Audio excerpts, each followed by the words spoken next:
19 जनवरी को यूएई और इंडिया का एक एग्रीमेंट होता है जिसमें साइबर सिक्योरिटी, आर्टिफिशियल इंटेलिजेंस, मुश्तरका फौजी मशकें, $200 बिलियन की तजारत के अलावा जो लाखों भारतीय वर्कर्स यूएई में काम कर रहे हैं उनको लेके भी लंबे पैमाने पर कुछ एग्रीमेंट्स किए जाते हैं। और दोस्तों, सवाल ये पैदा होता है कि दुबई अब इंडिया के करीब क्यों जा रहा है? इंडिया खलीज में अपने आप को एक्टिव क्यों कर रहा है? पाकिस्तान को दरमियान से क्यों निकाला जा रहा है? अब इन सारे दफाई मुआहिदों की सूरत में सऊदी अरब को क्या नुकसान हो सकता है? क्या दुनिया का मंजरनामा बदल सकता है? क्या पाकिस्तान की पोजीशन पहले से कमजोर हो चुकी है या पाकिस्तान वैसे ही यूएई से दूर होता जा रहा है?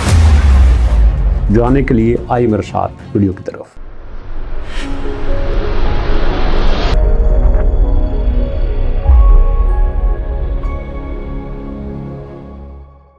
बिस्मिल्लाहिर्रहमानिर्रहीम, अस्सलाम वालेकुम। दोस्तों, 19 जनवरी को शेख जायद बिन नहान इंडिया आते हैं।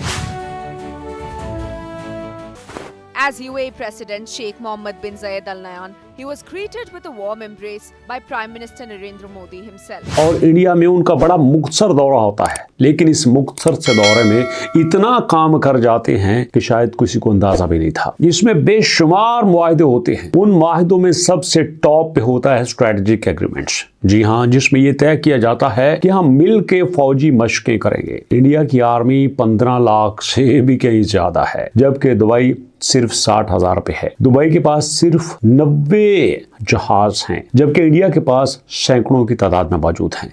इस एग्रीमेंट के मुताबिक इंडिया यूएई की सपोर्ट जरूर करेगा, लेकिन इंडिया यूएई के लिए फाइट नहीं करेगा। यह बहुत बड़ा सवालिया निशान है दोस्तों कि इंडिया यूएई की जंग में सपोर्ट जरूर करेगा, लेकिन यूएई के लिए फाइट नहीं करेगा। सवाल ये पैदा होता है कि यूएई को पता भी है कि इंडिया पाकिस्तान से बुरी तरह से हार चुका है। वो राफेल जिस पे उसको नाज था, उन्हीं राफेल की वजह से अब पूरी दुनिया में शर्मिंदा हो रहा है। ट्रंप जी जहां भी जाते हैं वो यही कहते हैं कि इंडिया पाकिस्तान से हार रहा था, मैंने इनकी सुलह करवाई। इंडिया पाकिस्तान से बुरी तरह हार रहा था, मैंने इनकी सुलह करवाई। सवाल ये बनता है, हारे हुए इंडिया के पास यूएई को जाने की क्या जरूरत थी? पूरा खलीज एक वक्त में पाकिस्तान के पास होता था। सऊदी अरब का मामला हो, यमन का हो, शाम का हो, ओमान का हो, बहरीन का हो, कतर का हो या फिर यूएई का हो, सारे पाकिस्तान को एक मुसलमान दोस्त मुमालिक होने की हैसियत से बड़ा करीब समझते थे।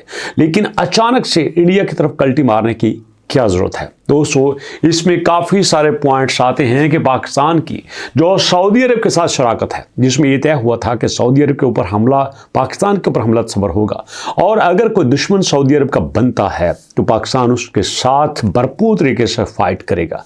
अब चूंकि यमन को लेके यूएई और सऊदी अरब के काफ़ी ज़्यादा इख्तलाफात बढ़ चुके हैं, जबकि सूडान में भी कुछ ऐसा ही मामला है। हमें कुछ ऐसा दिखाई देता है कि यूएई बुरी तरह से हर तरफ अपने पंजे गाड़ रहा है। समुद्री तजारत हो, वर्कर्स का मामला हो, या फिर पूरी दुनिया में सोने की बरामदगी हो, यूएई चाहता है कि हर जगह पे उसकी मानी जाए। हालांकि यूएई दुनिया के पुरअमन तरीन खित्तों में शुमार होता है। सवाल यहाँ पे ये भी बनता है कि अगर यूएई हर जगह पे अपनी टांग अड़ाएगा तो क्या बाकी मुल्क उसको मुतासर नहीं करेंगे? अगर ये इंडिया के करीब जा रहा है तो क्या चाइना इसके ऊपर असरअंदाज नहीं होगा? क्या पाकिस्तान पहले से कमज़ोर हो रहा है? क्या पाकिस्तान इस चीज़ को महसूस नहीं करेगा कि अगर यूएई इंडिया के करीब जाता है तो फिर अब हमें नेक्स्ट प्लानिंग क्या करनी होगी? और दोस्तों, ये सब आप अच्छी तरह जानते हैं कि यूएई पाकिस्तानियों के लिए वीज़े बंद कर चुका है। वीज़े अब नहीं मिलते, मस्कत के वीज़े भी बंद हो रहे हैं। ऐसा तो नहीं है कि पाकिस्तान अब खलीजी मार्ग में अकेला हो रहा है। इस पर भी इंशाल्लाह अपडेट करेंगे, लेकिन रहिएगा नेक्स्ट वीडियो तक के लिए। अल्लाह की अमान।